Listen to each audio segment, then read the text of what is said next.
માંગણી કરવાની છે કે જો આ છોટાઉદેપુરથી જે છેવાડાના ગામો સુધી જે બસ જાય છે, જેમ કે આ બાજુ હોય કવાંટ બાજુના વિસ્તાર હોય, આ બાજુ હોય કે જે રામપુરા વિસ્તાર છે, અમારે બાજુ ફેરકો પણ બસ આવે છે, એવું નહીં કે નહીં આવતી, પણ જે આવે છે બસ તે મતલબ ઓછી બસો આવે છે. તો જે રૂટ વધારો અને બસ જે આવે છે તેમાં સંખ્યા ફૂલ થઈ જાય છે, તો વિદ્યાર્થીઓને ઊભા પગે આવવું પડે છે. તેના માટે કે બસ ઓવરલેટ થઈ જાય છે, તો વધારે બસની માંગણી કરીએ છીએ અમે વિદ્યાર્થીઓ. હા, મતલબ સમયસર અમુક બસો એવી હોય છે કે જે સમયસર જે આવે છે તે ફૂલ થઈ જાય છે, અને જે બીજી બસો પણ જે આવે છે તે કોલેજના અમુક એક લેક્ચર છૂટી જાય પછી પહોંચે છે અહીંયા ઉદયપુર.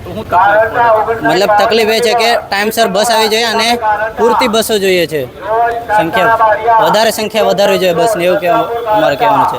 અને જે છેવાડાના ગામો છે ત્યાં પણ બસ જવી જોઈએ ટાઈમસર, ત્યાં પણ બસ આવતી નહીં. છોટાઉદેપુર બસ ડેપો ખાતે થોડાક દિવસ પહેલાં છોટાઉદેપુરમાં જે અભ્યાસ કરતા હાઈસ્કૂલના વિદ્યાર્થીઓ, કોલેજના વિદ્યાર્થીઓ અમને મળવાયા હતા અને અમને કહેવામાં આવ્યું હતું કે અમને ટાઈમસર બસો મળતી નથી, કોલેજમાં અમે લેટ પહોંચીએ છીએ, સ્કૂલમાં અમે લેટ પહોંચીએ છીએ, ત્યાં અમારા લેક્ચર પીરિયડ બગડે છે.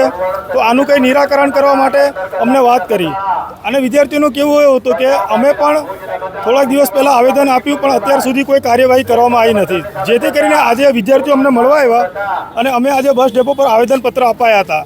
કારણ કે આજે છોટાઉદેપુર જિલ્લાની પરિસ્થિતિ બહુ ગંભીર છે, કારણ કે પુલો તૂટી ગયા છે, ડાયવર્ઝન તૂટી ગયા છે, તો બાળકોને સ્કૂલમાં આવવા માટે બહુ તકલીફ પડે છે. તો સરકારે, તંત્રએ આને સ્પેશિયલ ધ્યાન આપવું જોઈએ, કારણ કે આ સીધું બાળકના એના અભ્યાસ સાથે જોડાયેલી વસ્તુ છે. જો બાળક અને વિદ્યાર્થીઓ સ્કૂલમાં ટાઈમસર નહીં આવે તો એમનો અભ્યાસ બગડશે, અભ્યાસ બગડે એટલે એમની જિંદગી બગડી શકે છે. તો સરકારે આને કોઈ પણ અલગથી એની વ્યવસ્થા કોઈ પણ પ્રાઇવેટ સાધનથી બી વ્યવસ્થા આની કરવી જોઈએ, કારણ કે ઊંડાણના ગામડામાં પણ બસો પહોંચતી નથી ટાઈમસર, અને જેથી ટાઈમસર અહીંયા પહોંચતા નથી આપણે કોલેજમાં કે હાઈસ્કૂલમાં. પછી બસો જાય છે તો એ પણ ફૂલ થઈ જાય છે. તો અમારે તો એક સામાજિક આગેવાન તરીકે ખાસ મારી માંગણી તો એવી છે કે વિદ્યાર્થીઓ માટે સ્પેશિયલ અલગ બસ હરેક રૂટ પર ફાળવવામાં આવી જોઈએ. મારું નામ રાઠવા ઉમેશ.